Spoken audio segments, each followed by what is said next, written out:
ചോദ്യപേപ്പർ ചോർച്ച ഗൗരവകരമായ വിഷയമെന്ന് പ്രതിപക്ഷ നേതാവ് വി.ഡി. സതീശൻ. വിഷയത്തിൽ സർക്കാരിന്റെ പ്രതികരണം അറിഞ്ഞ ശേഷം സഭയ്ക്ക് അകത്തും പുറത്തും ശക്തമായ പ്രതിഷേധം സംഘടിപ്പിക്കുമെന്ന് അദ്ദേഹം തിരുവനന്തപുരത്ത് മാധ്യമങ്ങളോട് പറഞ്ഞു.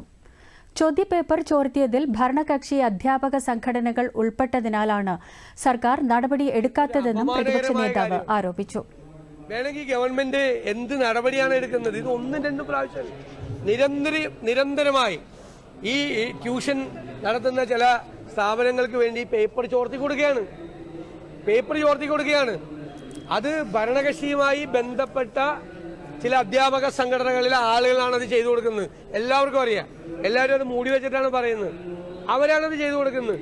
അതുകൊണ്ടാണ് ഒരു നടപടി എടുക്കാത്തത്. ഈ ആളുകളെ കബളിപ്പിക്കുന്നതിന് ചെയ്യില്ലേ, പേര് പറയില്ല.